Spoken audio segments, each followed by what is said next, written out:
about. As we iron sharpening iron with each other, we celebrating greatness, celebrating unity. So as it takes a great team to win the championship, we represent that in life, in our spirit walk, in our, helping our community, better in our families. So I'm thankful to be here with such great leaders, and hey, go blue. Say go blue. What you say? Go blue. Wait a minute. Okay, let's take roll call. Brother Bennett, how you doing? Hey, I'm doing real fine, man. On this You dressed in blue. I'm dressed in blue. This was my inspiration, but I am never far away from my heart. Right here. Go Army. That's right. Go Army, beat everybody. That's right. I love it. I love it. Now, we got Brother Gary Steele. We've got Brother Gerald Bennett. We've got Dr. Billy Taylor. And we've got Coach Mark James, our football anchor brothers. How y'all doing? Come on, everybody, just welcome them. Welcome. Awesome. Now, I want to say this. We do have some opening things. So everybody's doing fine. Everybody's doing good. Let me talk to the camera. Everybody's doing fine. Everybody's doing good. I'm good. Just laid back. Okay. Enjoying a great day. Great company. Okay. I'm going to get ready to share the screen and prepare. Somebody's coming in. Oh, Trey is coming in. All right, Brother Trey is coming in. So we're getting ready to share the screen. But if you guys want to take a moment and email, hi Trey, somebody, or text message somebody, say, hey, check us out. If not, don't worry, because this is being recorded and we will have it available for playback. Okay. So don't worry about a thing. Don't go anywhere. But we're going to do our short little welcome and then we'll be right back. Okay. Let's see if I can get it together.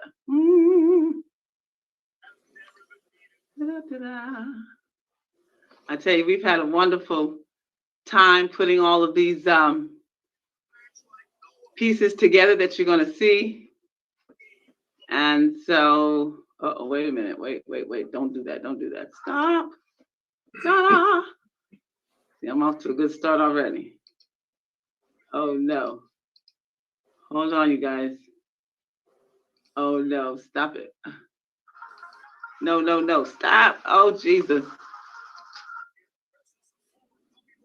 See, is this what they call technical difficulties? Or just like my boss told me back in the day when he was training us, operator error. So the operator is getting it together. So you're going to see what I'm doing in just a moment here. I'm going to share the screen. Okay, here's my screen I'm going to share.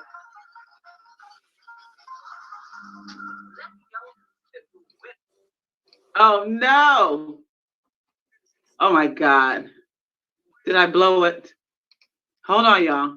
Oh no, don't look at my stuff, because it's gonna give it away. Okay. Here. Oh. Okay. Oh my God. See, I should have had y'all doing this, my production team. But let me try it again. Lord have mercy. Okay.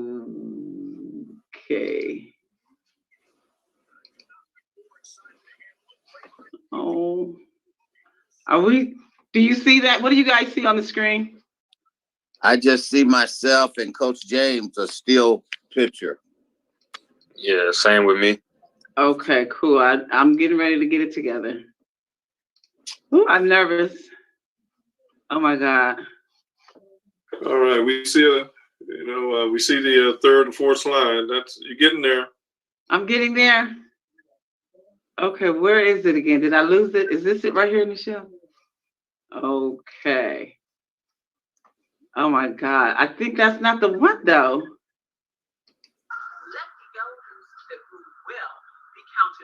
Can you see that? I can. Yes.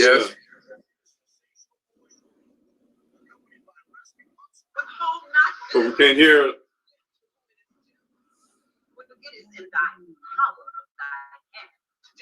So with that, I say welcome to the Zoom FlowCity Superbowl party, where we're seeking to give honor to the fabulous #1 brother in my life, Mr. Willie Davis, number 87 with a great package, played in the first 2 Super Bowls. So welcome to Super Bowl 55. And your burden down, 'cause we're gonna give you a good time on today, 2/7/21. I can hear you, but not very well, and it's a little distorted.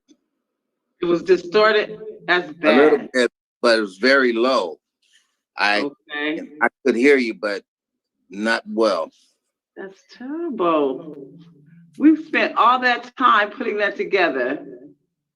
And wait a minute. Are we still sharing the screen? No.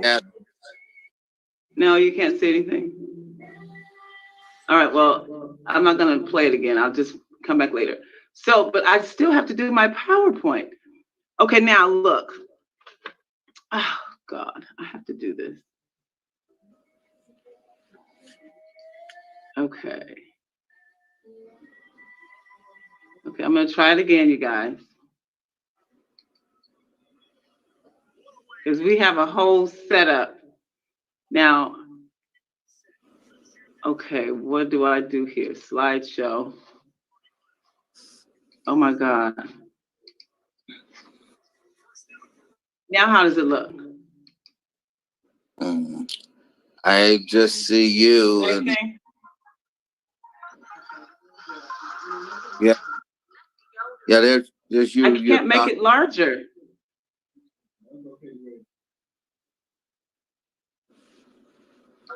That will be counted worthy of double honor, especially those who labor in word and doctrine. Then, withhold not good from them to whom it is due, when it is in thy power of thy hand to do it. So with that, I say welcome to the Zoom FlowCity Super Bowl party, where we're seeking to give honor to the fabulous #1 brother in my life, Mr. Willie Davis, number 87 with a great package, played in the first 2 Super Bowls. So welcome to Super Bowl 55. And let your burdens down, 'cause we're gonna give you a good time on today, 2/7/21.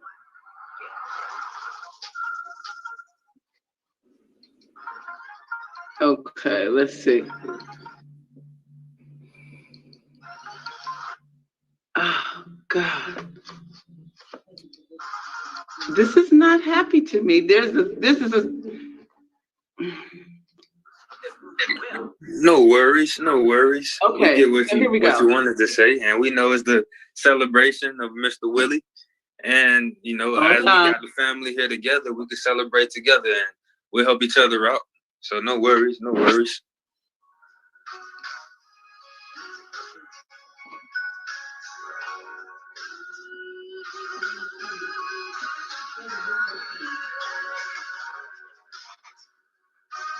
So can I get a census? Who is everyone going with? Do we have Tampa Bay or we have Kansas City fans in the room?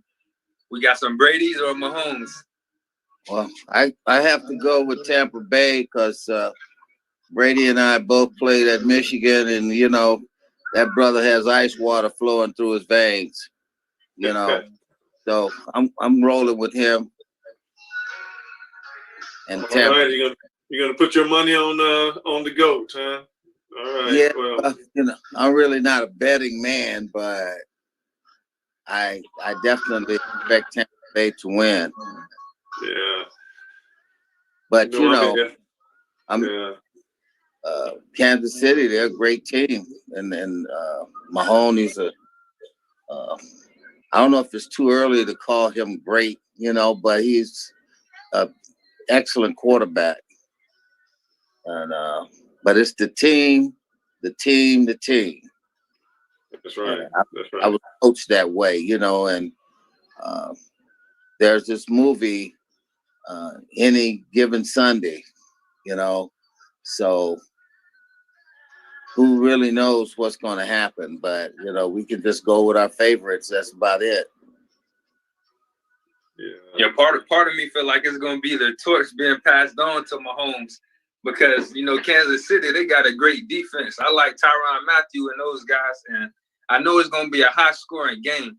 So if they could get maybe 1 or 2 turnovers, I think that'll give them an opportunity to let Mahomes and Tyreek Hill, he like dynamic out there on the field. So I think 1 or 2 big plays may be the deciding factor of it all.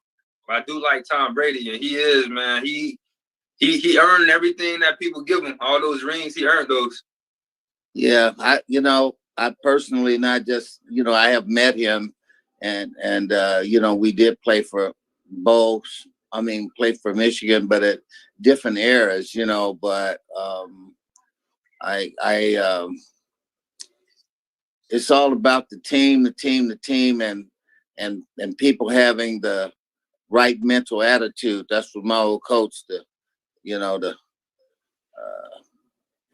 right mental attitude.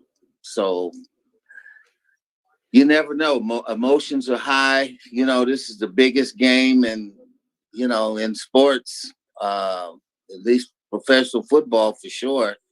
And anything can happen out there, man. That's right. That's right. This is a tough one. As a quarterback aficionado, I really like both quarterbacks. I would love to see the first black quarterback win back-to-back Super Bowls, and know that Russell's played in 2, but he's 1-1. So it would be fascinating. But I also like the intentionality of what Tom Brady and the Tampa Bay did. I believe that he went there. He was, for whatever reasons, y'all might know a lot better. But by going there with an intention of being in the Super Bowl at home in Tampa Bay, that's a feat, That's huge. Yeah. That shows his confidence. Well, actually, I really don't have a dog in the fight for real, That's these $1 million babies, they doing their thing out there. But I just, because Brady's a Michigan man and he has all of that experience, I like it when the OGs, still come and show up, like Peyton Manning. They counted him out in what was he with St. Louis? I forget, but they let him go to Denver. He had an injury the year. Went out there and put the team on his back. Yeah, thought it was all over. He went to Denver and turned it out. Yeah, and even with that, he still was not even throwing strong in the last game. But exactly. That was his, his preparation, his level of preparation, which is the same level of preparation I think that Tom goes into games with. But then you got this youngster, who is preparing, but he has some unique skills, and that's what's so fascinating. He's transforming that position. So yeah, that's true. So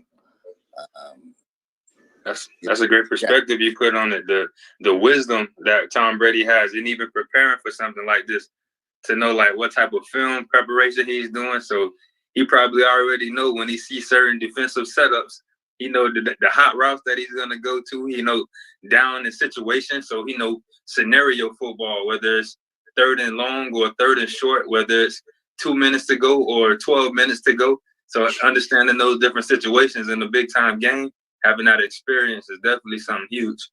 Yeah, he's a master when it comes to working and doing what be done right now, without hesitation. So I give him the edge. And like I say, I'm biased. He's a Michigan man, so but it's going to be a great game. I know that. And let me pour my 2 cents in then, since you guys went offensive. I think this is going to be a total defensive game. I think the total score combined will probably be around 35 points. I love what Todd Bowles does for Tampa Bay. I think that he's going to limit somewhat of what Kansas City does, but there's an X factor. If you stop number 10 by doubling him with the corner safety linebacker or tripling him with the safety linebacker kind of deal, you still have Kelsey that's going to be able to attack the middle of the field, and you have the most dangerous weapon at quarterback. So I have to give the edge. I have to give the edge to Kansas City in this game. I think Kansas City wins it by 2 points. I think it's going to be a defensive game, and I agree with you, Wayne.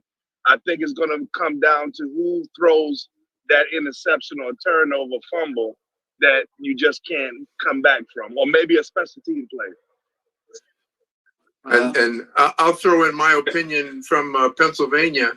I want Kansas City to win. However, don't give Brady 3 minutes with 7 points in the fourth quarter. That just, you just can't count him out. Can't count him out. If anybody can make something happen under pressure, it's Brady for sure. Like you can't argue. Mahomes he's a really excellent quarterback. But I am biased, like I mentioned a few times before. But also, anything can happen in a game like this. You could even see a blowout.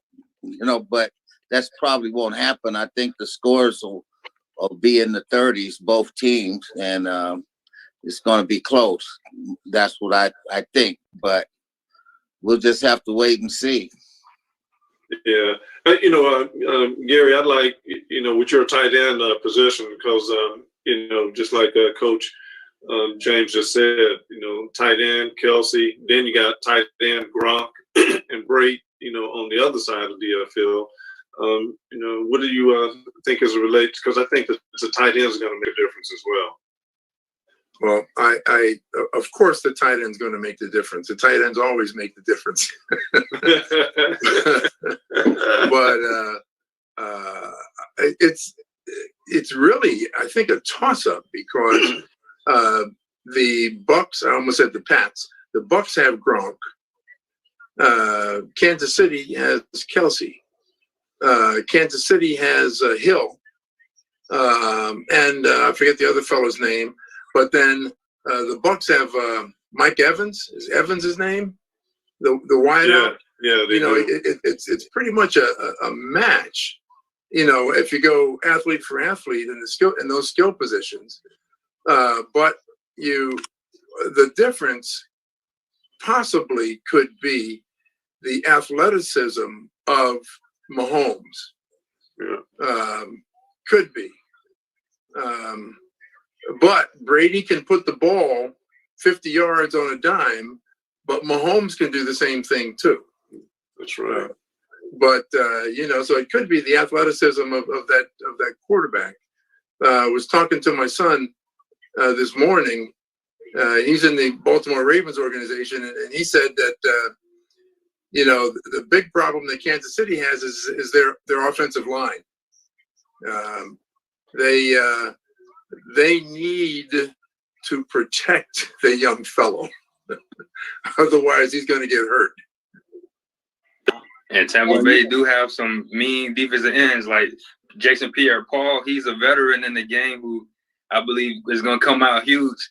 So if the one-on-one matchups that's going on the outsides between the DBs and the tight ends and linebackers, if the defense is able to hold up in those one-on-ones and the defensive ends can contain Mahomes from scrambling and making plays on the run, that'll be Tampa Bay's opportunity to get Brady in position to do what he do. But if the DBs can't win those one-on-one matchups and Mahomes can make those throws or get out of the pocket, Tampa Bay gonna have a problem. Yeah. Well, I put somebody on the screen. Can you guys see that? Yeah, I see it. Yeah, you need to take that know down. Who that is? Hey, is that University of Michigan braggadocious individual? Yes, ma'am. Talk to us. Tell us who that is. 32. I don't know. I think there's somebody on this call that knows. Who knows? Gerald Bennett, do you know who that is? Gerald said, let me take my glasses off. Yeah, let me take my glasses off on that. Is that Gary Steele? You win. That's right. That is Gary Steele. Ladies Yeah. and gentlemen, we have the one and only Gary Steele on this wonderful Zoom. Gary, why don't you tell us that year and what position and everything? What do you want us to know about your football career? Oh my God. You know, you're asking, let me get some of that papyrus out and see if it'll open up. That was probably junior year at West Point, you know, all of the pre-season photo stuff that they do. Number 82, I played tight end. And we had a pretty good team back then. Oh, come on, tell them more, Mr. First Black football player at the United States Military Academy. Right. Yeah, I let somebody else tell that story. That's old news. No, that's an honor. Oh, that's not old That's news. an honor. Here. That's No, an sir. honor. That's amazing. It's a trailblazer. Gary and Mr. Gerald Bennett played together in this Oh wonderful. no, Played for the same team. Played for the same school. team. You can explain that with us, sir, if you don't mind. Let's see if I can do that right. Oh boy. Now who is that? Yeah, it's on the small. It'll come up. Is it too small? Yeah, you haven't pulled it up yet. Yeah, double Oh, it's tap. not up? Okay, Double it's up tap. on mine. Let's see. How about it now? Oh, there it goes. Let's see. Boom. Can anybody guess? Maybe can you get close to it and see? Mhm. Yeah. In 5. There's only one quarterback on the call. Oh, Gerald Bennett. Gerald Bennett is the quarterback. He got the ball in Yes, his sir. hand. Yes, sir. So that is Gerald Bennett, ladies I and can see gentlemen. the general. Oh yeah. Yeah. This Brother Gerald Bennett, look like you about to put it podcast, 60 yards down the one field. of our main. I don't know. That could be 70 yards. You know, I've done that to University of California. So, you know, in the air. You know. What? Yeah. So, Gerald, Yes. talk to us and tell us about what you see and what memories come back to you by looking at this. You know, I know that I was always you know, somebody who was able to get into the you know, big leagues a little bit earlier, you know, after my you know, days trying to get into the big leagues when I was in Texas, just on Sandlot. And once they let me on the field, then they wouldn't let me off. But I think I'm not sure if I was a freshman in this game right here, but you know, whenever the big guys started would get hurt, then I would come in and relieve them. There was a couple of games that I was able to start as a freshman, and you know, so this looks like I don't know whether it's a short pass or a long pass. You know, the motion is the same, but you can see I'm getting ready to step into it. So yeah, they call me the Beaumont Bomber. Yeah. Now, you were the first Black quarterback at West Point. That's correct? I was the first Black starting quarterback at West Point. Yes, ma'am. First Black starting quarterback. And that's why I wear the you know, the Roger Staubach. I wear that because that was my idol growing up, and he was the one that inspired me, you know, to play in my backyard all by myself, and you know, throw the ball through the swinging tire, and you know, work on perfection, and you know, not be able to miss the target. And when I learned that when West Point came and knocked on my door, the only question I could ask them, because I never heard of them, is that, do you play football on TV? And then they laughed at me. And we're the largest game in the world, you know, because we go overseas and everywhere. I say, oh, okay. And that's when I realized that my idol, Roger Staubach, played for the Navy. So I said, okay, well, I'm going to go to West Point and see if I can duplicate those things. So, well, that's something that you be proud of, my brother. Yeah. Let's see if I can make this larger. I don't know. I'm so upset You with guys are bridge builders. Serious. Set the path for young guys like myself. You know, Yeah. and as we keep learning and the opportunity to be connected with you guys, it gives me the encouragement to encourage the young guys that's currently playing. So now they can know that they're really standing on shoulders of giants, guys who gave us this opportunity to be on ESPN, to have, you know, coaches from all over the country come to see us in high school because of just the opportunities of the past. So I thank you guys for real, pioneers. Awesome. Can you And that's see what that? I'd like. Yeah, I can see that. That was me getting my diploma. Just like Gary did, it's the exact same picture. The exact same outfits. It's the exact same thing today. So it's an enduring, and it was a very proud moment for me because for me, staying at West Point was much harder than it was for me. Quitting West Point was much harder for me getting into West Point, because I went into the academy, again, having pro aspirations, thought I would go and just give it the 6 weeks time and then leave to go to Brown University, Ivy League. Although all the Ivy Leagues wanted me, I liked what they had shown me. And so how were you treated at West Point? Well, that's why I wanted to quit. It's the first year, the first 6 weeks. They said the only reason you're here is because you played football, and and if it wasn't for some really good people standing in the breach and helping me understand what was going on, then I would have bolted. And so after the first 6 weeks, Major O'Toole, and that's Gary Steele's. He played with Gary Steele here.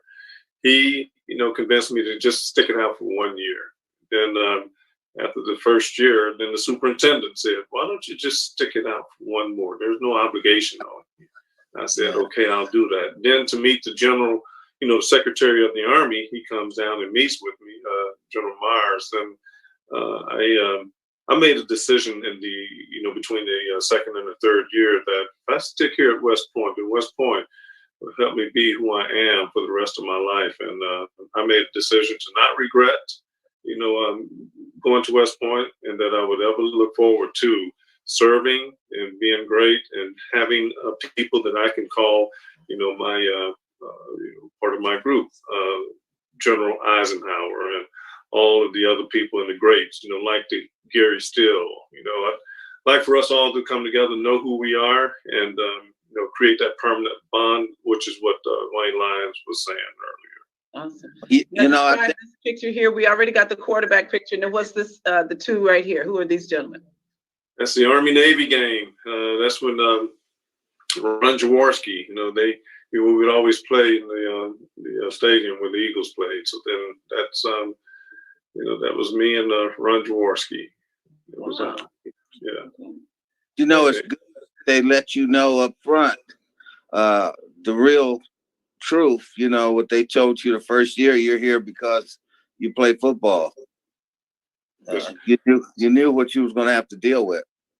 Right. So I had to study obviously harder, but then people, as long as you had the will to stay, then it would not, you wouldn't go anywhere. I could have easily, as I said, bolted, but it was harder for me to quit the place because of all of the paths that opened up to me with people, not with favors, but with people coming in who shared the same disposition. This is, Crystal, his family, love, outreach, and it was the love that connected, whether it was cadets, whether it was professors, whether it was leadership. They connected, and that part is what I grew up with. And it was easier for me to say, okay, this is it still fits my personality, my values. And so that's why I stayed. So the pictures that she has up there now, Crystal has, that's me and my twin boys, and my twin boys. One was the quarterback, the guy on the right, and one was the running back, Jacob on the left. Jared on the right, Jacob on the left. And they went to a school that had not had a winning season. Before they came, had not had a winning season after they left. They intentionally wanted to bring history to that school, and they were able to bring it to a place where it achieved the best record that it had had in 45 years. And so that's the determination. And when they determined that they were going to do things, they really make things happen. And on the right, that's the Army Football Club, and that's Josh Norman. He played in the NFL.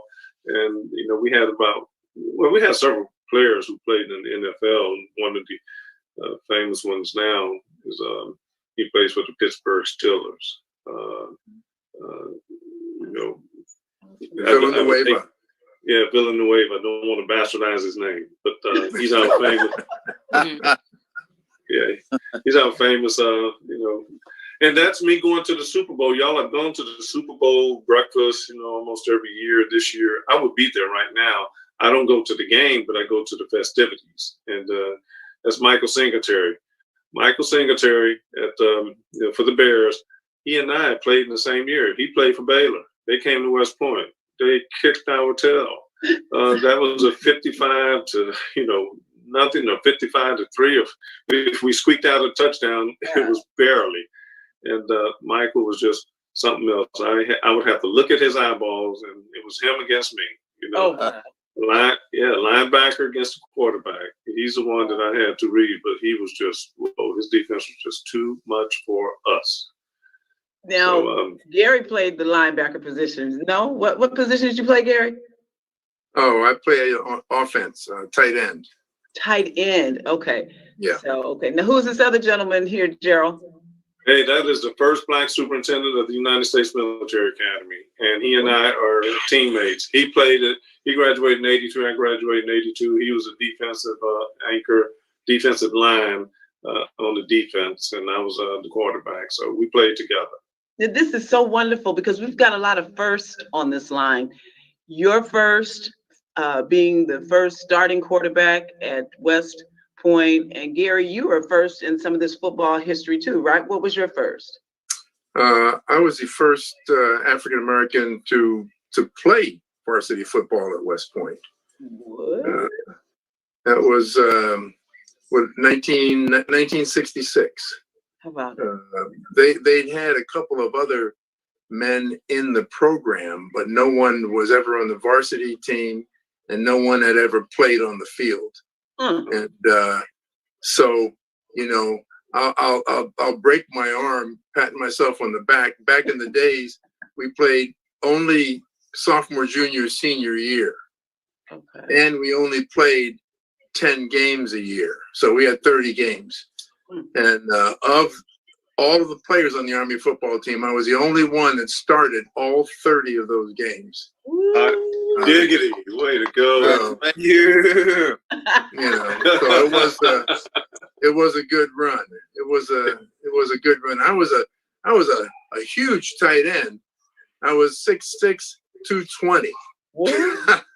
You look at these fellows now; they're about maybe the same height, but throw about another 40 pounds on them. So it's it's a bit of a different game these days.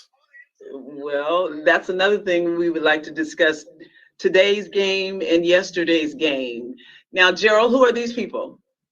Those are my teammates. That is us in Houston when we were playing Rice, and we call ourselves the Forgotten Era because we judge our success in the Army by how many times we beat Navy. So during my 4 years, we did not beat them. We only tied them. Oh, wow. I don't ever want to make excuses, but these athletes were awesome. Individually, the athletes are absolutely awesome. But I never believed that a coach could make the difference between my success and non-success. And what I mean by that is that we had 3 different coaches in 4 years. He was recruited by Homer. Then they let him go. Then there was Lou Saban, came from the Buffalo Bills, and he was intense. And they let him go. And then rather than get somebody new from the outside, the offensive coordinator moved up to the head coach, Ed Kavanaugh. And, so it was just 4 years of the first 3 to 4 games we were competitive. And after that, we didn't do so well. So in this second picture is the superintendent, the superintendent before the one that I just showed you. That's him. That's Lieutenant General Castman, and he was my coach when I was at West Point. So the last superintendent was my coach. He was the player coach, the Army player coach. And then the superintendent now was my teammate. So we've had a good several years of being able to engage West Point with athletics, bringing athletic-minded interest into the low-income communities. And it started with Lieutenant General Castlin. And Lieutenant General Castlin is the one who made this possible. West Point coming into these low-income communities, which, you know, in the upper left, you can see Richmond. That was the second STEM event with West Point we ever had. And this young girl in the picture, second, that's Templey. And when she saw West Pointers coming to the equation, she started realizing that she could be more than just a photographer. She started realizing that she could be an engineer, and now she's pursuing mechanical engineering at Long Island University. But she wanted to go to West Point. So, you know, this is why we do the things that we do, and you can see that when these kids meet, you know, the academy and meet the cadets and see that these cadets are not too much older than them, and the cadets look just like them, and the cadets can talk their language, the kids get inspired, and they start seeing something like I had always hoped for when I grew up in public housing. But now we're able to have the engagement and then even get those kids to go to the academy during the summer, which, you know, when we were traveling and pre-COVID, we would have kids attend the United States Military Academy's summer STEM camp. Wow. Let's see. Now we've got actual Coach James on the road. And so we want to give a heartfelt honor and applause to former Virginia Union football coach Mark James, which also works with you, Mr. Bennett. So this is a wonderful team of men we have on this call. And through Mr. Bennett and through Coach James, we've met Dr. Billy Taylor, and also we have met Dr. Gary Steele, well, Brother Gary Steele today. And I did a little research on him, and he's got some wonderful, exciting things, but I don't want to give it that all up. You guys, you know, will be able to say, go to their websites and things of that nature. You can find out more about them. But Coach James, are you available to speak? Yes, ma'am. Can you hear me? I can hear you. I'm here, ma'am. Miss Crystal? Yes. Yes, I'm here. Okay, I don't know if my internet has gotten crazy or what, but, oh wait, here we go. So let's see how we can do that. Do you see that? Oh, keep talking. Uh-oh. Yeah, we see a heartfelt honor. We see a screen, you know, with applause to former Virginia Union coach Mark James. That's it. Do you see this now?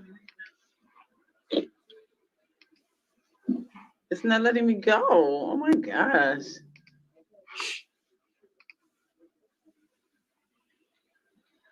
Can you see it now? Same thing.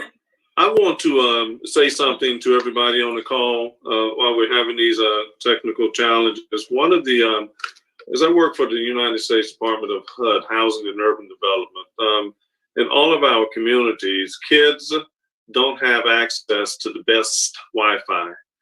And when you don't have access to the best Wi-Fi, you don't have the ability to learn all of the information that's out there right now.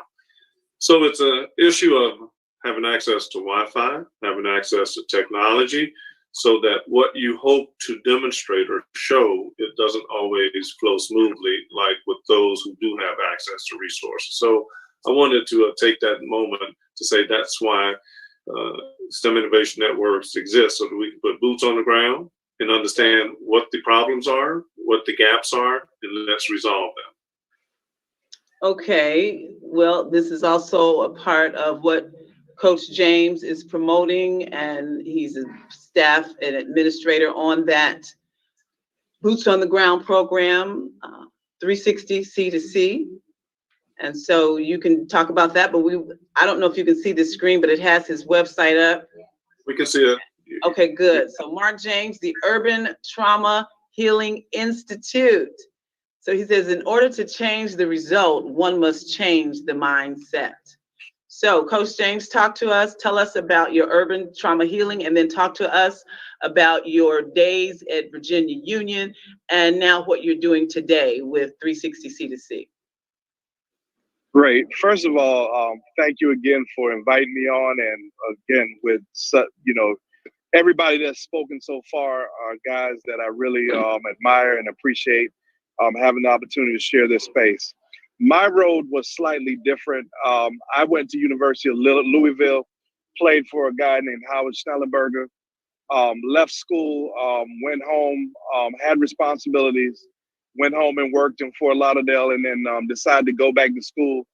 And I ended up graduating, transferring and graduating from what I call the Black Harvard of the South, Virginia Union University, one of the most authentic HBCUs in the country.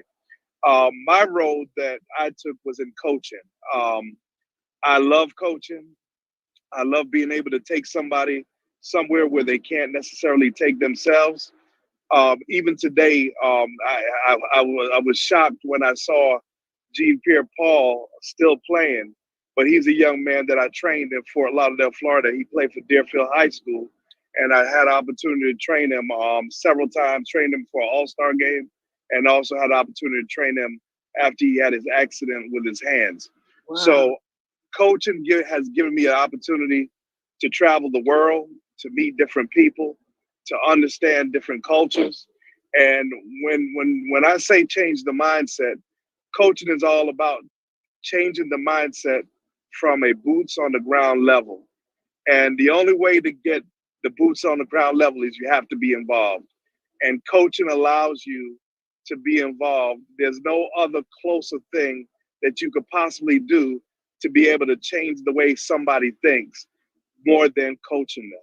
So what I did at Virginia Union, my goal was to be the head football coach at my high school that I graduated from and the high school and the college that I also graduated from. I was the head coach at Dillard High School, where Wayne Lyons, brother Lyons that's on the call right now, he went and he was the valedictorian first.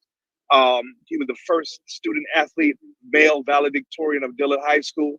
And he went to Stanford. And then I had the opportunity to go to Virginia Union and turn that program around and maintained a winning record every year that we were there and went to the playoffs for the first time in 20-something years. I say all that to say this, that coaching has given me more than I could ever give it back. And that's what it's all about when we're talking about kids that are in neighborhoods of needs. We've got to give back. Reach one, teach one, but be one. And that's what C2C has to offer, spreading that wealth of being able to go into these communities. I mean, right now, I totally agree with what Mr. Gerald said about access and internet access. In Richmond, Virginia, we've struggled with kids being able to not compete, but barely participate in online education. So I'm glad to be here. We got to continue to coach our youth, and let's keep the conversation going. Awesome, awesome. Congratulations, congratulations. Coach Great Mark, job, Coach. Coach Mark James, let's Amen. get going. Okay, so now I see we have a few more people who have joined. I saw a young lady that I'm not familiar with. Let's see if I can get back to the screen where I was. Oh boy, okay. Phyllis Barham entered, okay. Let's see. While you're doing all of that, Crystal, I don't know if you have a slide with Wayne Lyons, and I can't wait to start hearing about his trek and what he had done from Miami, okay, to Wayne. Well, you'll be the next one, Wayne. Let's see what you got to say, Wayne Lyons. Hi, Miss Phyllis. All right, Wayne, let's talk to us. Talk to us. Unmute yourself, Wayne. Greetings. Peace and love, everyone. As Coach Mark James said, graduated as a valedictorian, had a 4.9 GPA coming out of Dillard High School. I wrestled also ran track, so I played multiple sports. I was a class president, as well as in the honor society, so doing things with community service. So as I went to Stanford, I joined a fraternity, Omega Psi Phi, crossed in spring of 2013. That was a great opportunity. It taught me a lot about manhood. You know, so make sure you say the perseverance and uplift. Make sure you say the fraternity. Oh, I don't know about all of that now. You know, there's only one D, and it's the first one. Alpha. About Alpha Phi Alpha. Yeah. There we go. We got the Alpha First of all, transcendence of all. That's right. Yeah, but yeah, that's pretty much what it was. Just learning about excellence, you know, in the community, learning about how brothers who come from the same background as me came together to uplift with academics, you know, so scholarly athletes who also understood community service. So we lifting as we climb, as far as friendship being essential to the soul. And from there, I got me through my major as an architectural design and civil engineering while playing football. So it taught me a lot about time discipline, sacrifice, and sleep, being able to go out to the schools and read to the children, and just being able to have fun while doing it, keeping the balance, you know, being able to party, but then wake up and go to class in the morning. So it taught me a lot about that. And then I was fortunate to, after breaking my foot, I had one more year of eligibility. Yeah. So it was like one of those, it was like, at the moment you think it's a curse, but later on down the road, you find out that it's a blessing. So it was my blessing what gave me the opportunity to come to the University of Michigan. It gave my mom an opportunity to work as the director of player development.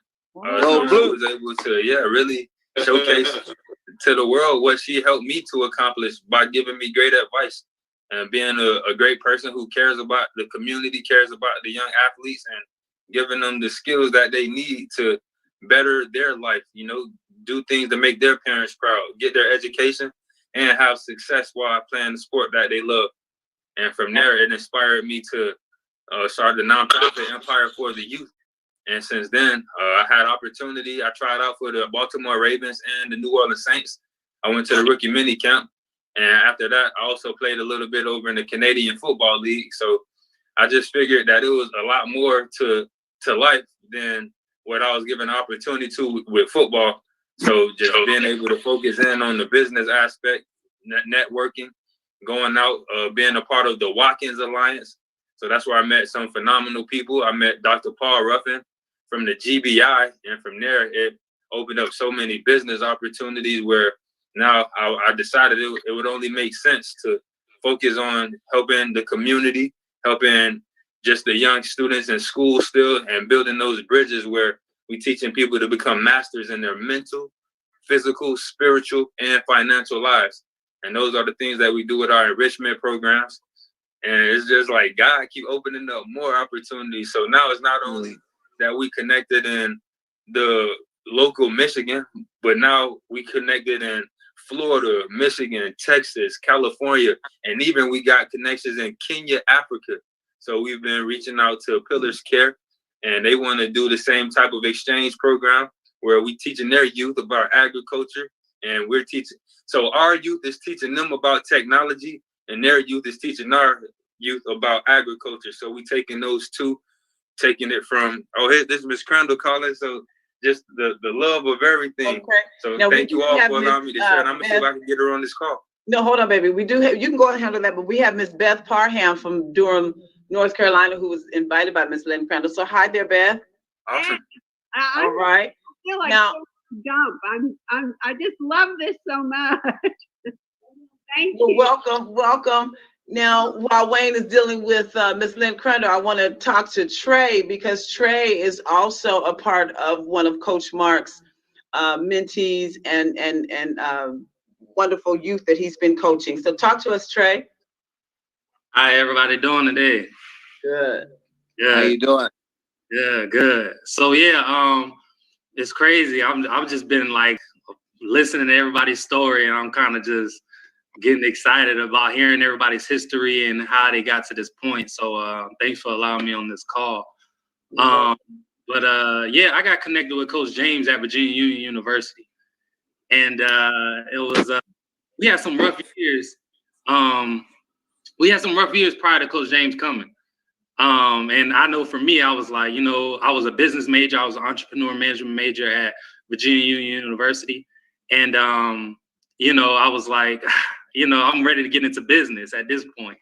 I know we're on a football scholarship and everything, but I'm just ready to just get out into the real world. And I think when Coach James took over, he kind of taught us about leadership. And, for me, I'm just going to coast, do whatever, and just get it ready for business. And he actually put me as one of the captains on the team. And, he taught me about how to be a leader. And I think that was so important for me to get that knowledge before I left and went out into the real world. And he taught me how to lead and how to lead from the front by your actions, not just by your words. And so, one of the things he used to always say, oh my goodness, he used to say this all the time. And when he first used to say it, I used to be like, yo, nobody trying to hear that, coach. We try to go to breakfast. But he used to say this every time. He used to say, in order to be great, you have to be grateful. And I didn't understand it until more as the year went on. And once I understood it, it never left me. And I was grateful for everything that Virginia Union offered. I was grateful for the coaches. I was grateful for my teammates. And that allowed us to go 7-3 that year, which we haven't done in that university for a while prior to him joining. I'm still kind of upset. I didn't. The following year, they ended up going to the playoffs, which that hasn't happened. I don't think ever. I don't think at that point. And so, I'm still a little salty for that because I had an injury. I had a knee injury that kind of just ended everything. But I think that's what motivated me. I couldn't go pro in NFL or anything like that, but I wanted to go pro in business. I said that. And, I think one of the things he got me to understand was no matter what I wanted to do in life, to make sure I bring that back to my community. And so I think for me, that was kind of motivating factor was, I'm going to get out here and I'm going to do what I need to do and be able to bring it back. And so I started my own business with Dash Support Services, which provides back office support for small businesses and nonprofits. And I was starting it up, started getting it going. And that's when, Coach James reached back out. And I thought he was at Delaware State coaching. And he was like, yo, I'm back in Richmond. I want to put some things in place. Let's talk. And so we talked, and, he told me about the C2C organization and what they were doing. And I was like, this is the perfect time. To basically kind of all my thoughts and how he was teaching us in college, it kind of now formed into the business side and making sure that services always comes back to your community. And so now it's interesting just being a player. We're kind of having a player-coach relationship on the business side. And so it's just kind of, it's a blessing to be around not only, everyone on this call that's done some wonderful things.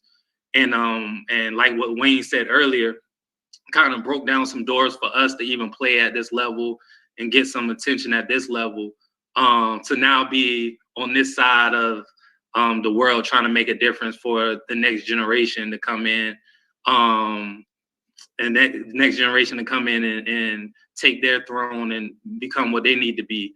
I'm just blessed to have Coach James and everyone else here, a part of my life, and so I'm just thankful. All right. I know. Oh, go ahead. Who wanted to say something? No, I was just saying congratulations to the young man. Really? All right. And so that does take us to this next honoree. And let's see if I can get it together here. Uh-oh, there it goes. And let's see. Uh-oh. Oh my gosh. What's that noise? Okay. While she's doing that, Wayne and Trey, you young men there, The one thing that I would say is that be careful. Be careful, because you're going to blink your eyes and you're going to have hair that looks like this. It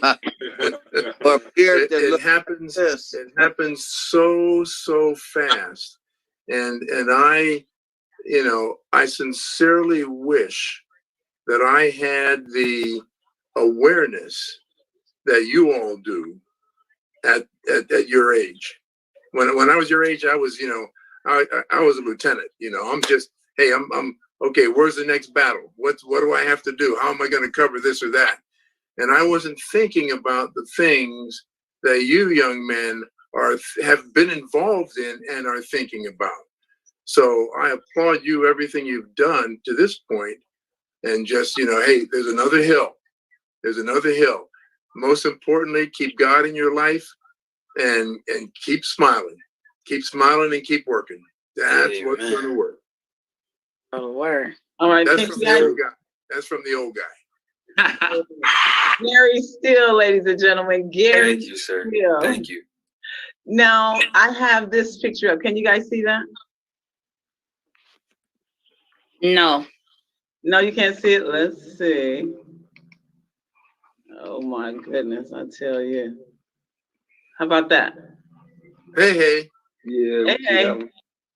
All right. So we want to welcome this honoree, Dr. Willie Taylor. Ladies and gentlemen. Willie Taylor. So, Doctor, how are you feeling today? I'm good, thank you. I'm blessed, and thanks for having me on the show.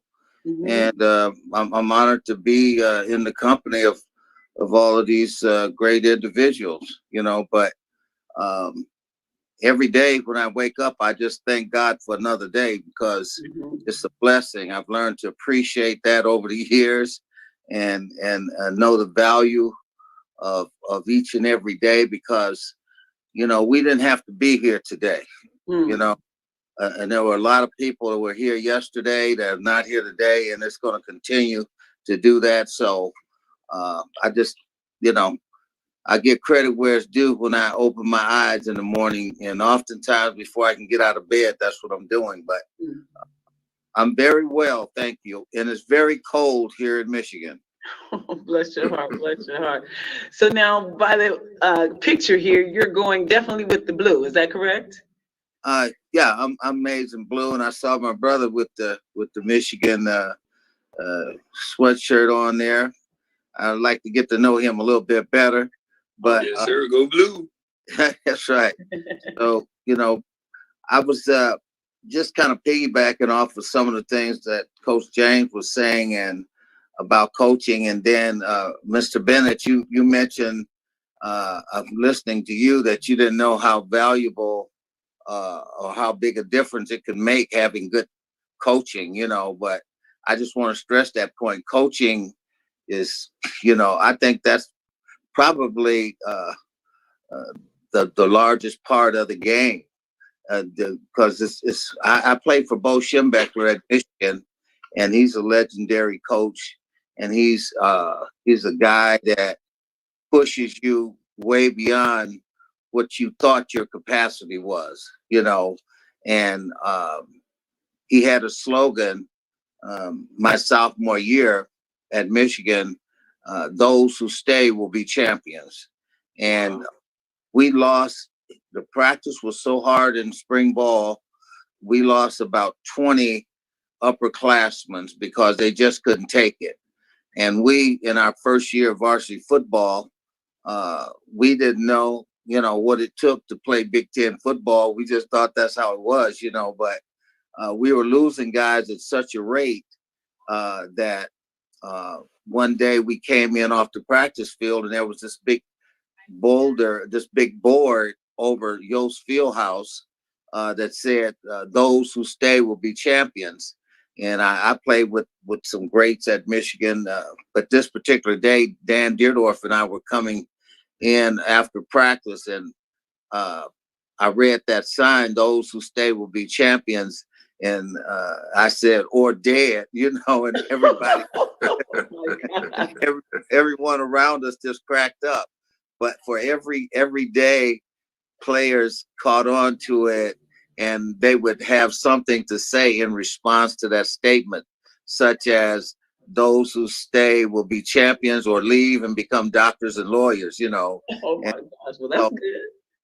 But coaching to me is everything. My Michigan team is struggling, you know, over the past decade, and you know, we still have the winningest record in NCAA history, but we fell short for most of the past decade, you know, and we got to get it back together. And I'm bringing that up because Coach Harbaugh and I are good friends. I know his dad, his mom, and he used to throw balls to my sons when he was with the Chicago after leaving Michigan. He'd come back Ann Arbor for working out and everything. But I don't know what's going on, but I think it's the coaching. You know, the guys are not playing hard-nosed football as I see it, or chemistry.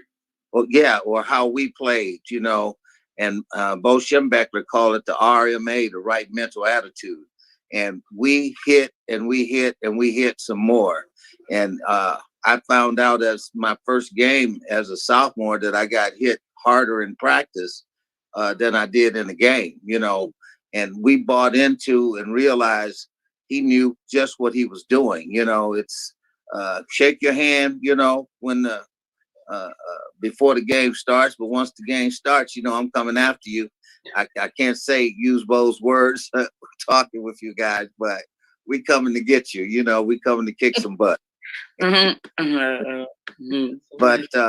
you know, that also has carried over into my life about hard work and perseverance.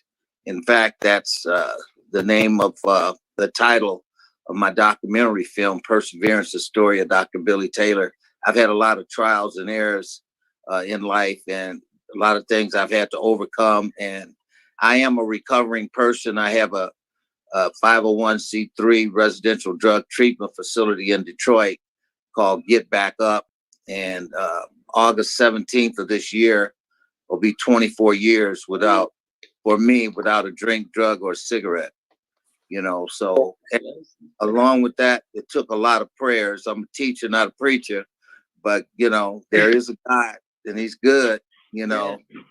So I just try to do the right thing. But my experience through sports, K through 12 at Michigan, and 2.5 years bouncing around the NFL and CFL, but a lot of injuries, and that, you know, pretty much ended my aspirations for a successful pro career.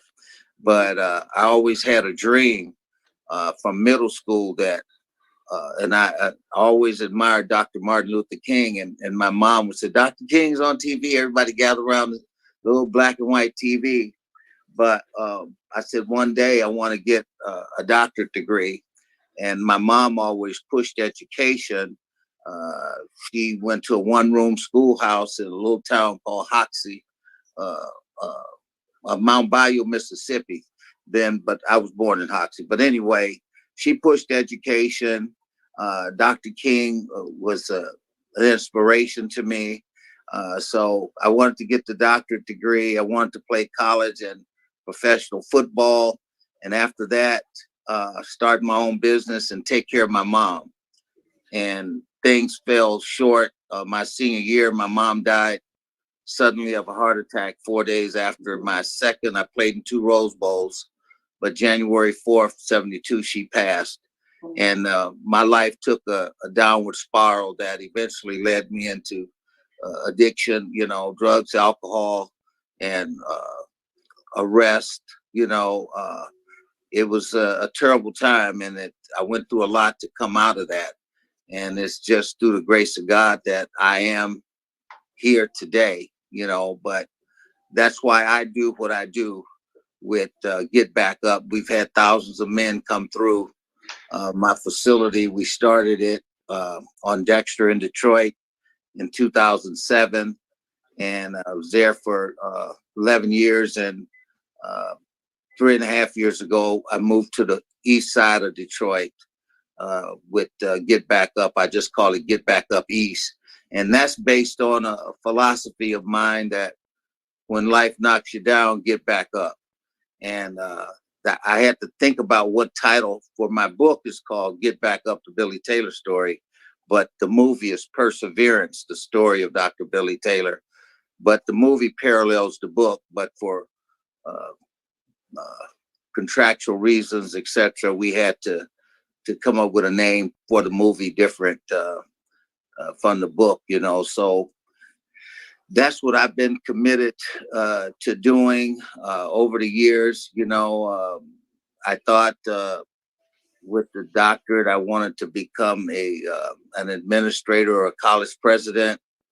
My doctorate's in educational leadership at a small college or a larger one. And then that changed after spending 7 years working in higher education as an administrator and teacher. I felt like there was more that I should be doing, more that I could be doing. And, you know, I often say when I'm speaking, I have 2 doctorate degrees, and people look, you know, I says I have the EDD in educational leadership from UNLV, but I have a DOS also. That's a doctor of the streets, you know. So I've been on, I've been on both sides of the fence, on top of it and underneath it as well at one time or another in my life. So I've been blessed to get back up, and I've been doing a radio show every Saturday out of Detroit, 9:10 a.m. Superstation. And, you know, we talk about things that matter. We talk about drug treatment and recovery, politics, breaking news, and things like that. So, but when I left, I was in Nevada at UNLV. That's where I got my doctorate in educational leadership from, but my bachelor's and master's are from Michigan in Ann Arbor. And, but once I start thinking about a more meaningful career, not to knock education, higher education, I love teaching, you know, but I felt I needed to do more. And I left Nevada after 7 years, came back to Michigan in 2005, bought a house here in Novi, Michigan. And I was hired as director of the ARC Adult Rehab Center. It was for the Salvation Army. It was a 300-bed facility downtown Detroit. I did that for 2 years. And after my book came out, I was on this speaking tour and met a lot of successful, wealthy people. In so doing, they donated a lot of money when I shared that I wanted to start my own drug treatment facility. And that's how I got started with Get Back Up in 2007. So that's pretty much my story. You know, that's what I do. It's all about helping people and changing lives. And on my show on Saturday mornings, and thank you, Coach James. You were an honored guest on my show. I appreciate it. And I try to have a guest every Saturday. But once we talk about things that matter, I always close with, you know, bad times do not last always. You know, this too shall change. And when life knocks you down, get back up. So that's pretty much me. That's what I do. That's awesome. Amazing. Well, congratulations.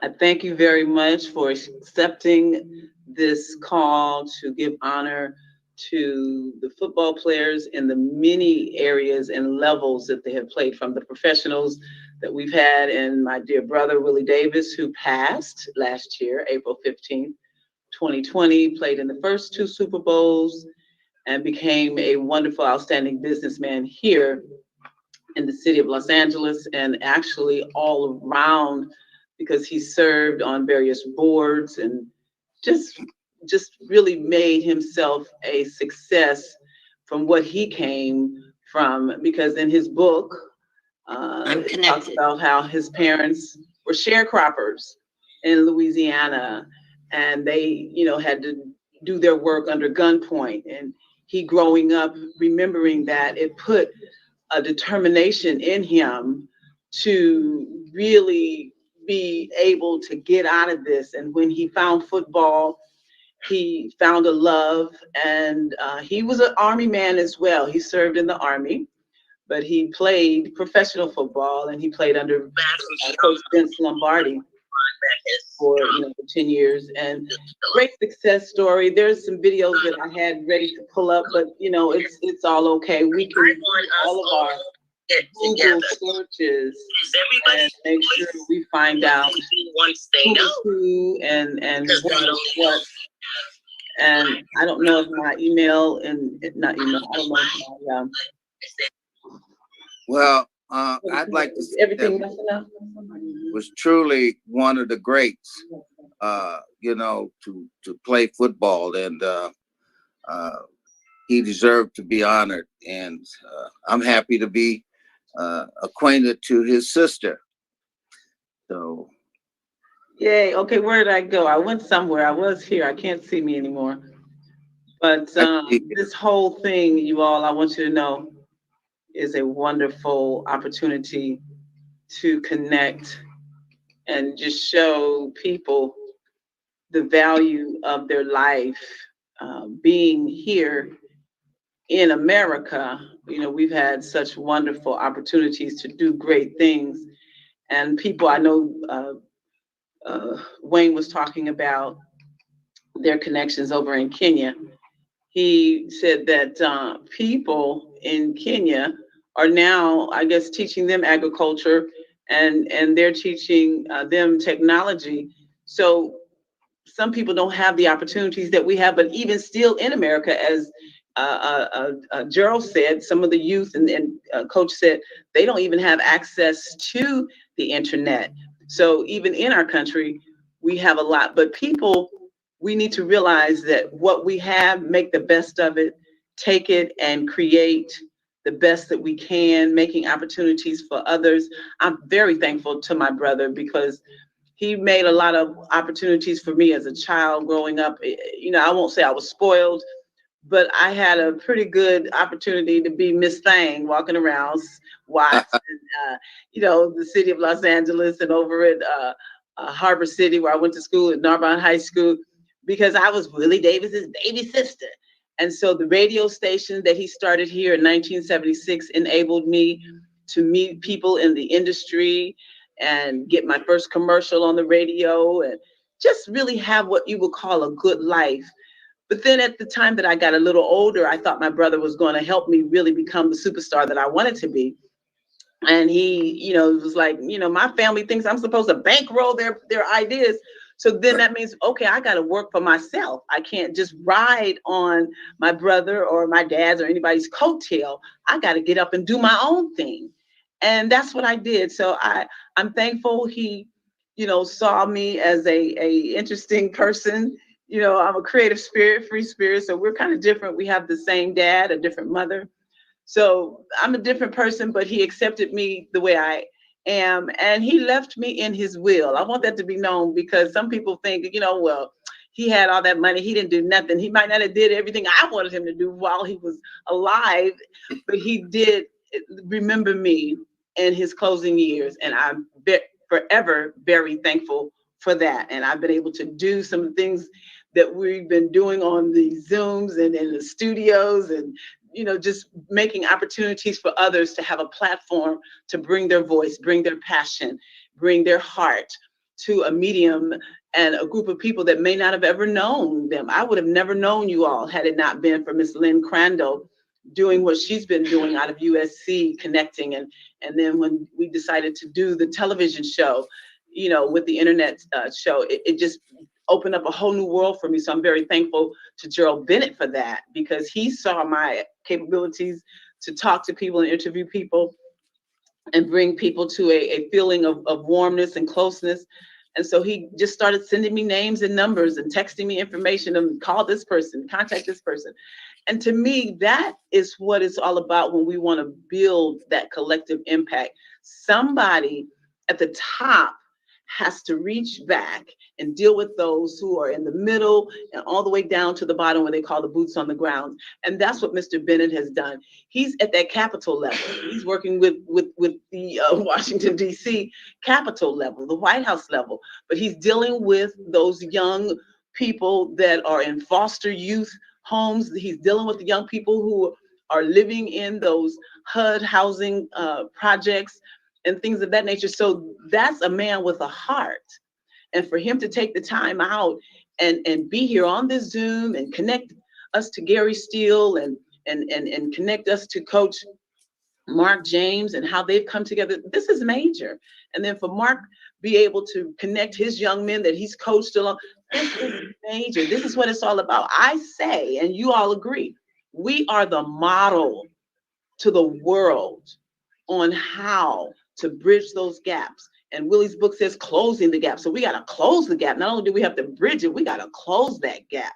The pandemic and all the things that we're going through. There's a pandemic in our health. There's a pandemic in our economics. There's a pandemic in our racial equality situation. There's a pandemic in our economics. There's a pandemic everywhere we look.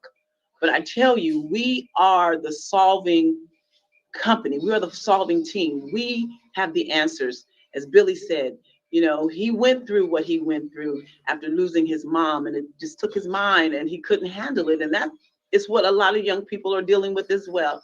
So for you to be here, Dr. Taylor, and for you to be here with your Urban Trauma Healing Center, Coach James, and for you, Gerald Bennett, to represent what you represent at the highest level of our government, and you, Gary Steele, I did a little work and I found out, I think you got a daughter doing some things in sports, and you said your son is doing things in sports. You guys have been the perfect role models. And so now you're pouring into us. And this I'm ever thankful for. So without any further ado, speak. Who would like to speak? Joe, would you like to speak? Hey, thank you, Crystal. You set that up so absolutely nicely. Thank you. I came into, Crystal was talking about me and the federal government. I came into the federal government. Remember, I told y'all about me at West Point. And one day, West Point will come to the table and help me continue, you know, with my life's purpose. And, you know, when they came to our communities in 2012, you know, then that was the time when I reconnected in a very strong way, you know, with my alma mater. And I say that in front of Mr. Steele, Gary Steele, because he and I both own West Point's Diversity Council. This is not about West Point. This is about a trek coming from low-income housing where you don't get a lot of information. Just like I was telling you all, I came from a place where we were bereft of access to information and the best of the education and all those things. But it was a talent, it was a dream, it was a grit that I had, you know, to be able to, you know, traverse, you know, the path. So what I wanted to say, I came into HUD, you know, to help sell HUD to the community, to help the community as a community builder. This was 2000. That was an official program. It was community builders, and we were to go out and help all of you all who are interested, you know, to get involved with the federal government. What I learned that the federal government was trying to do is that, how do we get you involved? Well, you have to partnership with each other and establish partnerships back with us. Then we turn that into collaboration, then coalitions. And today's term is called collective impact. So partner to partner is person to person partner with each other. And then those partners come. You know, collaboration, you collaborate here and you collaborate there and you go and you go. Coalition is, okay, you continuously, you know, meet with the agendas that you have, and then, you know, you are a coalition of many different components, but you're tied together because of a coalition. Collective impact means that you're much stronger, and now all of the teams, all of the individuals, all of the for-profits, all of that now come to us as one thing, one entity, which is considered the backbone entity that continuously communicates with each other, that continuously share your resources and your data with each other, that that it comes with a common agenda. But the thing that's hardest is for you to mutually reinforce each other's activities. So if everybody here were mutually reinforcing each other's activities, that means that each of you would know what each of you is doing. And then when you're, in another place, then you're able to say, as this backbone organization, we have this capability also. As this backbone organization in Africa, we have these capabilities, to, help bring, some methodologies, to you, working with the cities and working with the states. Not that you will answer every question, but you will be able to be a resource and to fill the gap, wherever the gaps you are able to identify. But no one person on this phone, on this call, no one person can fill all the gaps or can know all the things. That's why you continuously communicate with each other. So I bring it back to now, what is it that the new administration is looking for? It's looking for, to solve, and Chris set it up real well, pandemic. That is the first thing. We got to be, aware of and make sure that we are a healthy country so that we can do the things that everybody wants to do. Get out and start socializing with each other, networking with each other physically. Economics.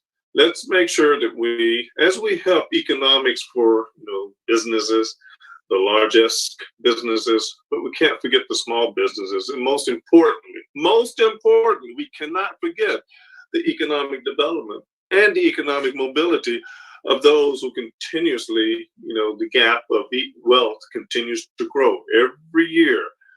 We always hear over and over again, rich get richer, the poor get poorer. Well, if they're together as one, and now you have a collective, because we know that, collectively, there's a lot of money, in, the communities that we're talking about, the underserved communities. And the underserved communities can be in the urban communities, and they can be in the rural communities, and they can be in the suburban communities.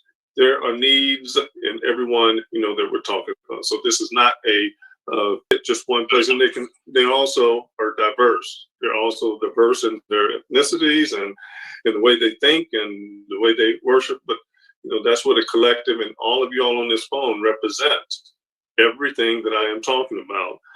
Climate change.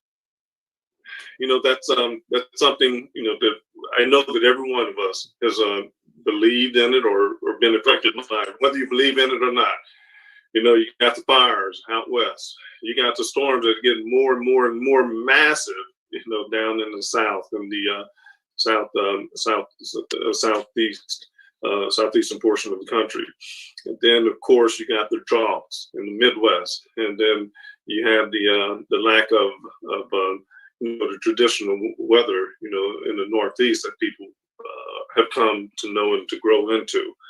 And racial equity. There's been a lot of unrest on both sides of the equation, but racial equity, means that, we the people, in order to have a more perfect union, we believe in the inalienable rights of everybody to have the right to life, liberty, and the pursuit of happiness.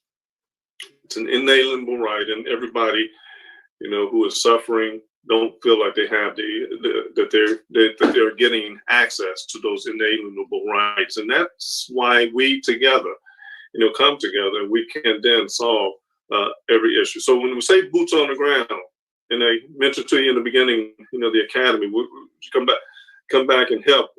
I am now in a place where, because of the academy and because of the leadership positions, it was because of the academy that I was able to get into HUD.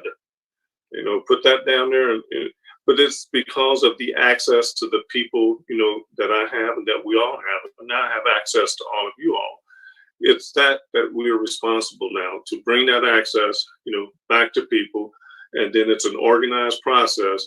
So the academy for me was a place that, when I said it was hard for me to quit, and it was for me to stay. I know that we cannot say 10 Commandments. I can't say religion, per se in the federal government, but the federal government does support a value system, like in the academies, all academies.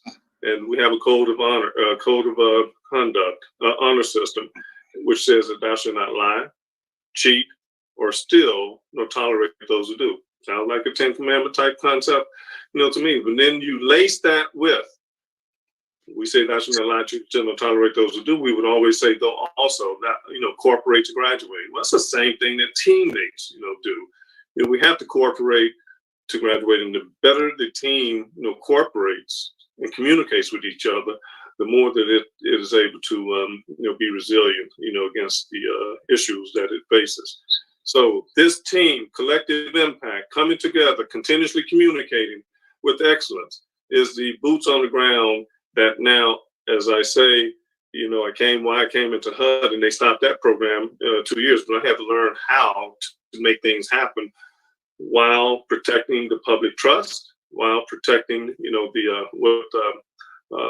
the government, and you all are the reason I continue, to get paid.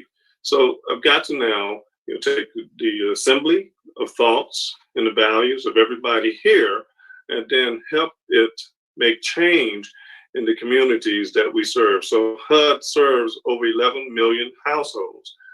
And those 11 million households, we have several different programs. And I just want to help you understand how to resolve the, how to help economic mobility in all of the communities. But we have so many different programs that it's, again, so hard for you as an individual or as an individual entity to ever grasp.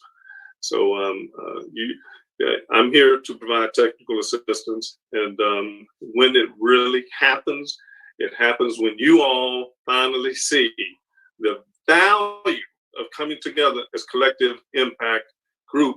And a collective impact group is saying, we are one thing, we're always communicating, we share each other's information and data, we mutually reinforce each other, and we have a common agenda.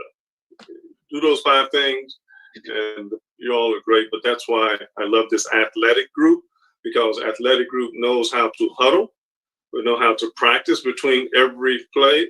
Huddle, and then you go in practice, you rehearse, you keep practicing. And just like Coach, Dr. Billy Taylor said earlier, if you want to be great, then stay on board. Mm-hmm. And one of the things that, just like you said, want to be great or die, or, one of the things that at West Point we would always do, say, if it does not kill you, it makes you stronger. So if you're not dead and you're still there and you got weaknesses, you're sore, if it didn't kill you, keep at it, because it only will make you stronger. So let's get strong together and communicate and consistently stay in touch with each other and operate, to the extent feasible as one. Definitely. Well, if I may interject, I have to take off now. I have a family thing that I need to get to. 2 of my sons, but it's been an honor sharing time and speaking with all of you, and I thank you for having me. Okay. Billy, thank you. Thank you so much. A pleasure to meet you electronically, and I look forward to maybe someday pressing the flesh. Okay, that'd be great. You got the gray on the top, I got it on the bottom. Oh my God. Okay, guys, take care. God bless. These are our 4 honorees. Dr. Billy Taylor, I would love to connect with you here in Detroit. You will, baby. Man, boots on the ground. I would love to help to get back up. Yes, I would love to, just assist with the youth and bringing, more bridge building, more kingdom building, more love giving. You got it, man. So now what we're doing with him saying he has to go, I want to thank you all. These are our 4 honorees. We started with Mr. Gerald Bennett, Coach Mark James, Dr. Billy Taylor, and Brother Gary Steele. So collectively, we say thank you. You are our men of honor. And of course, Mr. Willie Davis, who's passed on, left his legacy here. I would like for you guys to continue. We will share everyone's email address and the websites that we have. So make sure you are ready, because someone is going to contact you. Okay, so Dr. Taylor, thank you so very much. We look forward to being with you in our next opportunity to connect. Okay. Okay, and make sure you send me my Wolverine brothers contact information. Oh, you got that. Don't even worry. This is family here. All right. Family. Oh, no, you got that. All you right. guys stay blessed.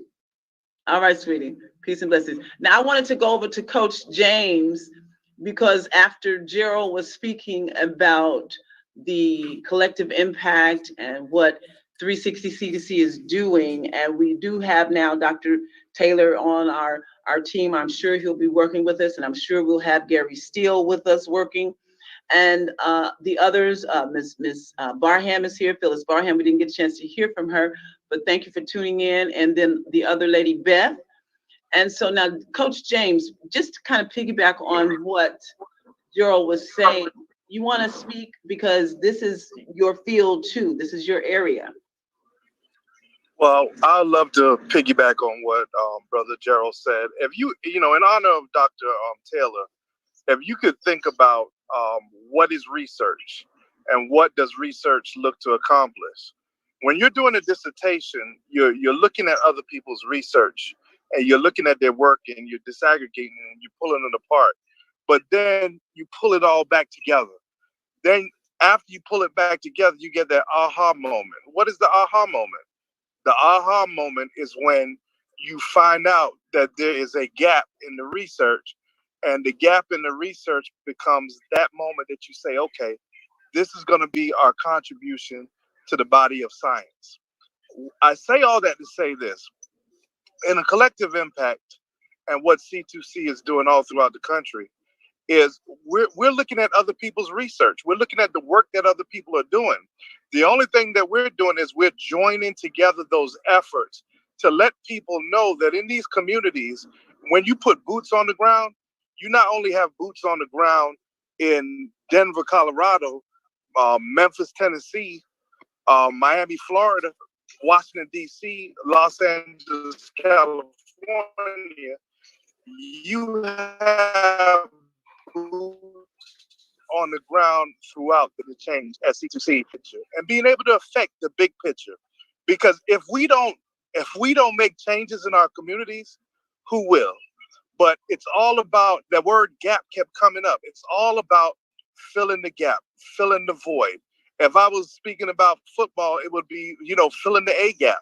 Where do you fill in? And not only fill in, you've got to be able to work as a team and a unit to be able to affect everybody that needs the help. So our basis is talking about that kid that is overlooked and underseen, right? So we are just blessed to be able to move forward in this collective impact and be able to look at everybody's contribution as equally important, and moving forward with one vision, one aim, and one destiny. And thank you for having me on. You're very welcome. Thank you for being here. Now, without any further ado, we just wanted to acknowledge our guest, Mrs. Lynn Crandall, her guest, Miss Beth, and then also Miss Phyllis Barham. So we'll start with Phyllis because you are very new. No one has ever heard of you. Are you there, Phyllis? You've been moving around. We've been seeing your ear. You've been hanging out in the bed. Girl, how you doing? Oh man, praise the Lord. God bless you, woman of God. I was on another Zoom call. I tell you, it's just been busy these days. But yeah, I was in and out. I missed a lot, but this is wonderful. I've gotten a lot of feedback and a lot of new information. So thank you so much. Your cousin Wendell invited me. Oh, good, Wendell Handy.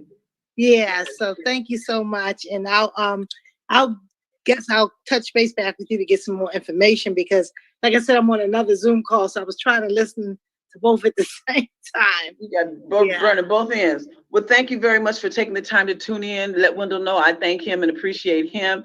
And we'll be looking forward to introducing you to the 360 C2C Collective Impact, where we are working under the HUD STEM Innovation Network, helping our 11 million residents living in HUD housing overcome all of their poverty and whatever is going on in their life. We're here to help, okay? Amen. God bless you, precious. All right, dear sister. Okay, now let's talk to our sister friend, Miss Beth.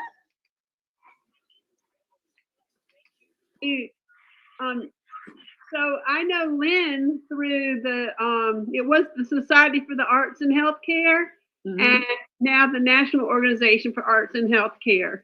So I wanted just to say, everybody, what you're doing is a really good fit. So if you, I'm not being paid for this information to say to you. I encourage you to join, to be a member of it, because they would love to know about you. National Organization for Arts and Healthcare. This is the work that gets done.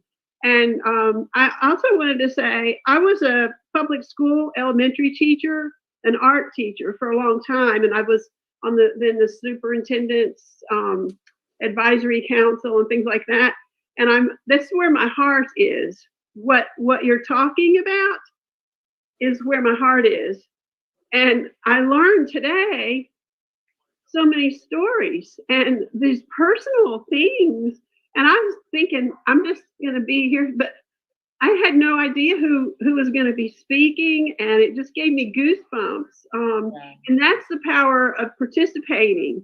And you show up. That's why I said I feel like Forrest Gump. And that's what I know, that same feeling is the kids that you're talking about, that you're trying to reach, what that feeling is like. And I also want to say some of my very dearest friends work at North Carolina Central University. And I'm thinking, okay, where that part intersects, and I live right down the street from Duke University and the hospital and all that, and where all of that intersects, it's where I want to tear up, because there's so much good that can happen. And we have here, it was called the East Durham Children's Initiative, now called the Durham Children's Initiative, and it was based off of the Harvard Project Zero, which is a similar cradle to college organization that I knew about, from being a teacher and things. So we'll plug in however we can. And I'm here to serve and connect anything I mentioned here. I can help anybody at least make an introduction in that. So, and I'm an artist too. My work represents that. Please put your information in the chat. I know you were referred by Lynn Crandall. You did put your name in there, that you're from Durham, North Carolina. So welcome again. And Mr. Bennett and Mr. Coach James, these are our administrators and our supporters in getting us the information and helping us stay within the realm of what to do, as well as Lynn Crandall. So you're in great, excellent company, and welcome to the family. And I'm on the call. And we look forward to working with you and expressing all that we can through NOAA, a national organization. Say it again. What is NOAA? National Organization for Arts and Healthcare. And so y'all are talking about STEM, science, technology, engineering, and math. And then this is where it intersects, because there's STEAM, the A plugged in is the R. And so I'm in all of those communities. So y'all are too. You just didn't know. Crystal, let me share my screen while Beth is talking what she's talking about. Go right ahead. Do I have to give you permission? Let me see. I think you do. Okay, multiple participants. Okay, I think you're ready.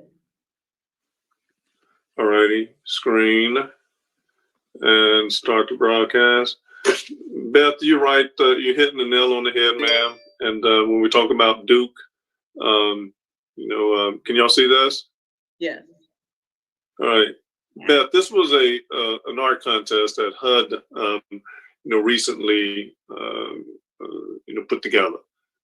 We sanctioned this, this art right here, and it was the first time we've ever done, an art contest for kids living in low-income, housing, the way that we did in this case right here. We're getting ready to do it again in May and June, Beth. So with it, we wanted kids who were participating in HUD programs, but some of them, although they don't participate in HUD programs, they really got the message, and they really, like right here, the overall winner, this key to opportunity. And when you see, there's a key, and then there's single family housing, then single family housing goes into, the ultimate building, then you got the green space, to the left. Now that is, a very good representation of what it is that we do in housing. And then this one right here is somebody who, again, doesn't live in housing, but this person is very familiar with the foster, care youth, and, when kids get adopted. So this was an excellent, and it's all about the artist statement. So when the art was good and the artist statement, LinkedIn, that was great. And this is something that, when a lot of people, these are the 10 finalists. A lot of people love this piece right here because this is representing the climate change and what happens inside of, the community. This is somebody that Lynn Crandall, brought to our attention, and, it was great. Here's something that I met at the Los Angeles city of Los Angeles, featured this young lady. She's in the foster care system, and she has talent, and she really would like to teach bring her art to life for everybody else who's in the community. So we have somebody who's expressed an interest to teach, who has talent, and that might be something that we can help with.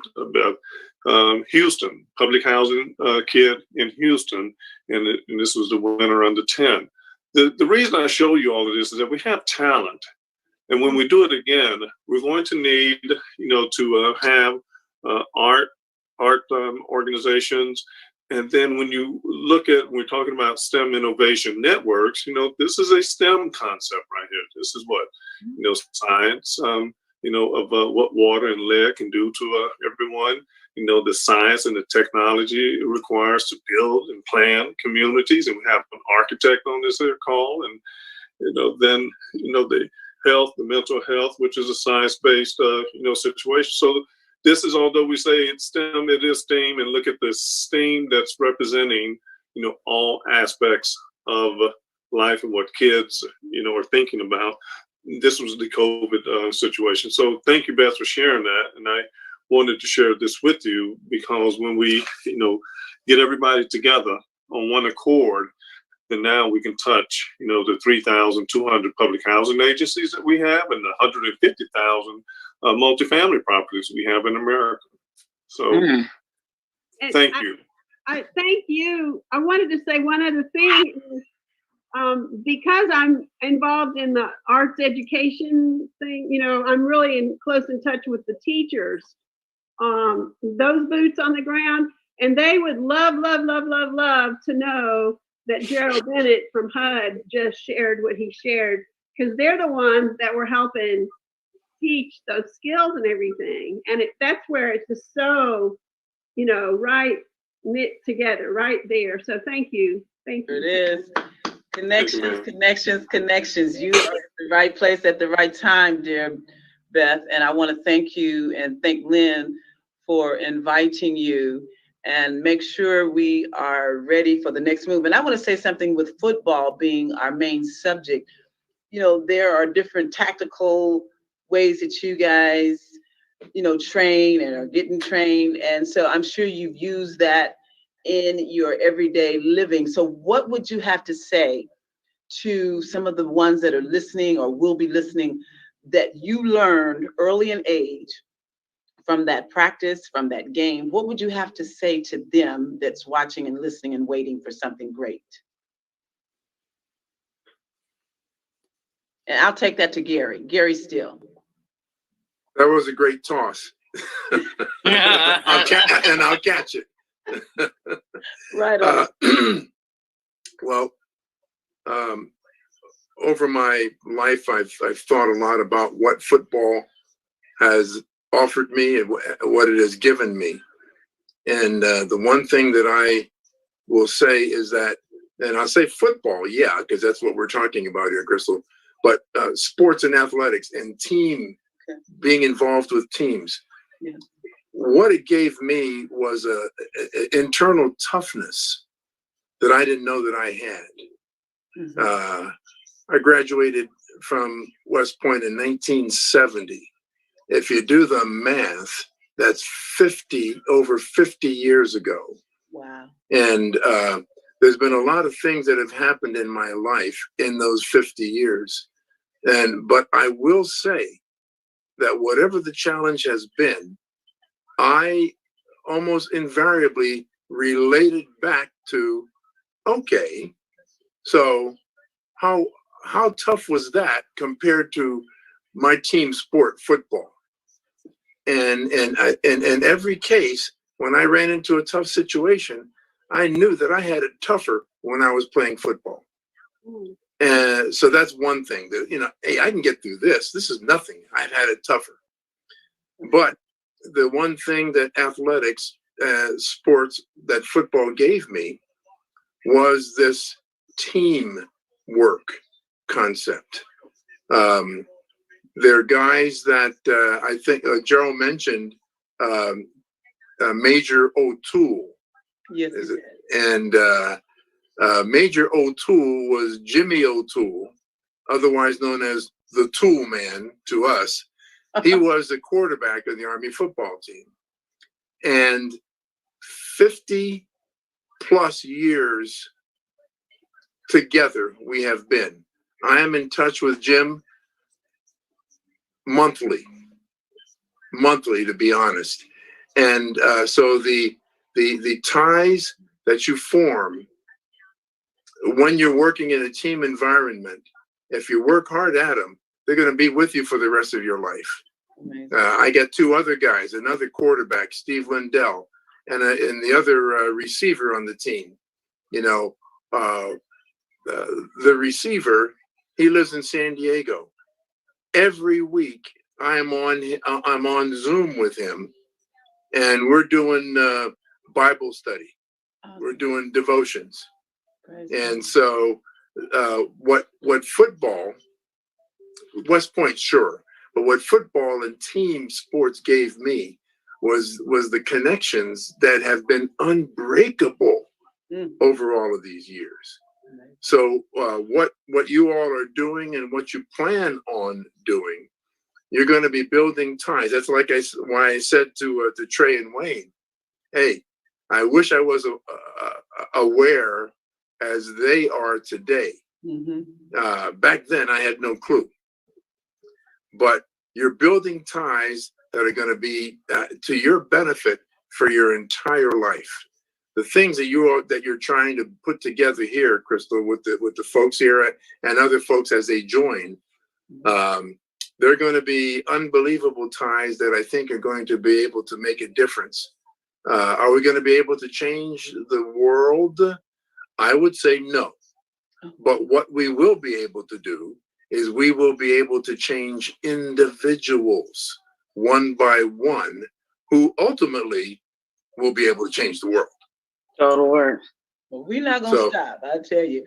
So now, with that said, I'm going to ask Coach James, because I'm feeling the need for us to create some type of a football strategy or sports athletic strategy in what we're doing. And I know that's Coach's his power. So even with us being in art and music and technology and all that, we still need that sports athletic kind of training. And I know that's what he's bringing, but let's really start kind of putting that out there. This is like our football play of the day.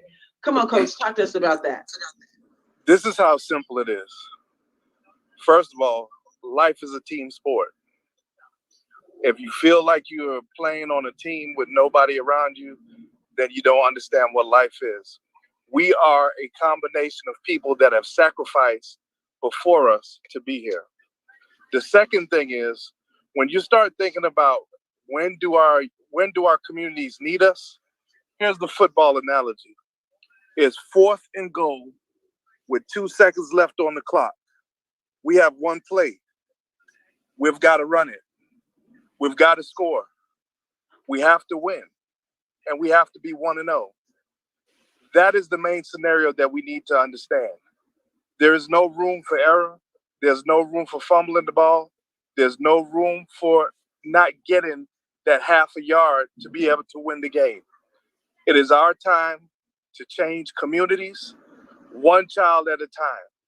It's our time to impact people's lives at a 360-degree perspective.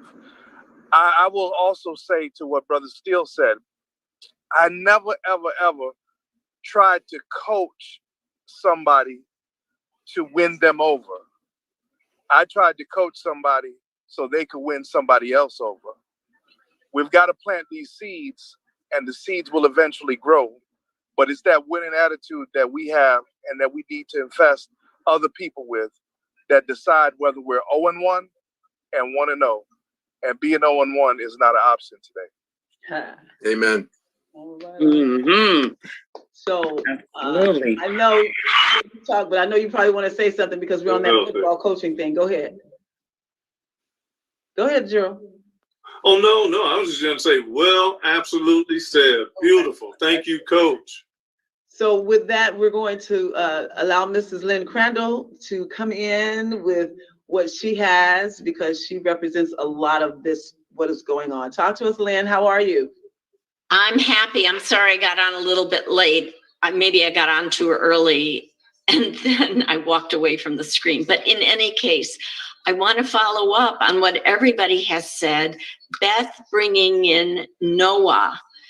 NOAA is a 30-year or older organization. It was the first organization that started with art and health. And health is one of the most important things we're dealing with now. We have so many homeless people who are vets returning from horrible circumstances in Afghanistan and the Mideast, other places. And that is a brain-body disjoint, an imbalance that happens because of trauma. We have trauma on the football field and football practices. We know personally, Crystal, we know Lynn Kane. And Lynn Kane did get a concussion playing football. From being a star football player and businessman, he lost the control of his mind and body and is still working on it. Those are health issues. The technology part that comes in is we now have virtual reality training tools like Oculus Rift, and we're working with even laughter and how laughter and natural brain-body processes release natural chemicals in our body rather than being lured into chemical purchase that gets us addicted rather than cured. It just gives us another problem on top of the problem that we already have. So what I'm trying to say is that if we want to work together, it really does have to be a top down and how do I get that? Top down, bottom up. We got to meet in the middle so that the people doing the work day to day are getting the money that they need to put food on their tables, while the people on the top are helping them get the work that they need so that we can put wind under the wings of the leaders above us, like Raphael Bostic, Mr. Bennett.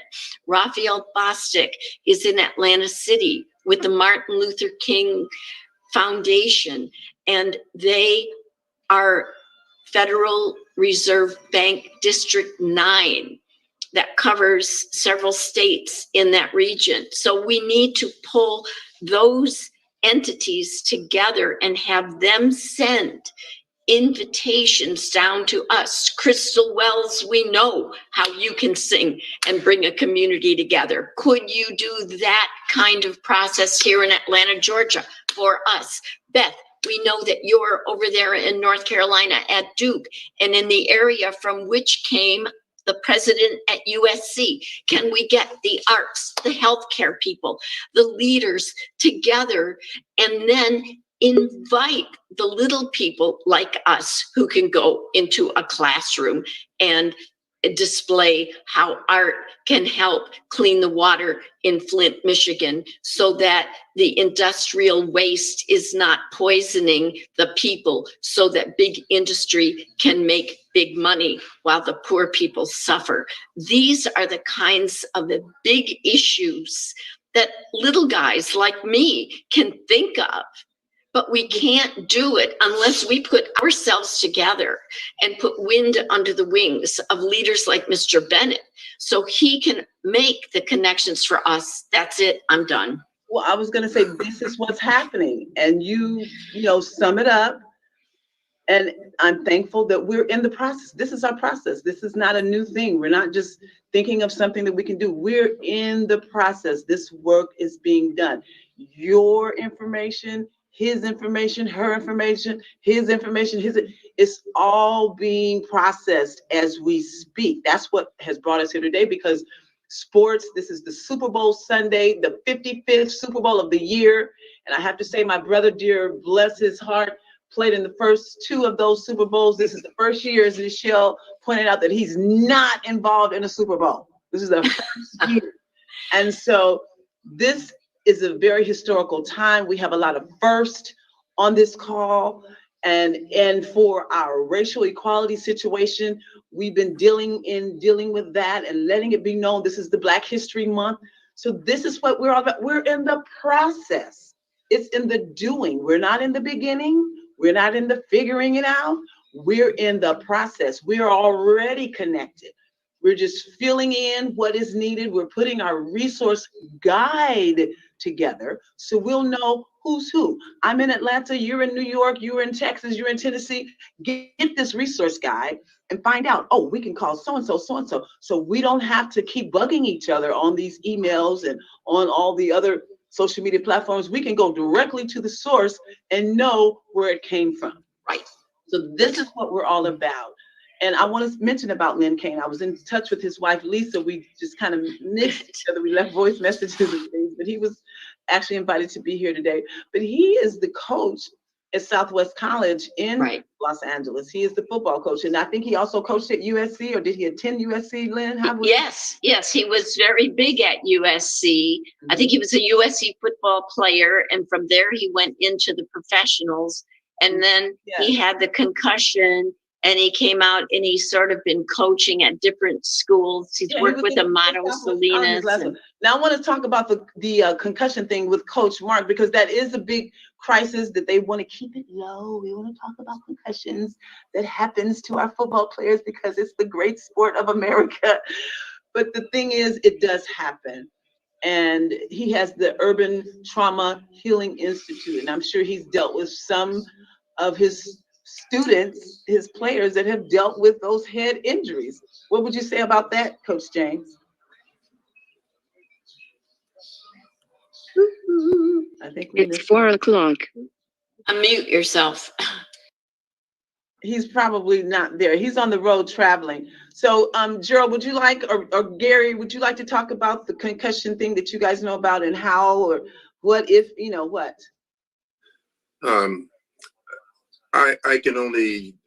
I can't talk from a personal experience myself. Praise God. But I do know that I lost a classmate that I played football with at West Point. And at the end of the day, after he passed, it was determined that it was CTE, it was concussion related.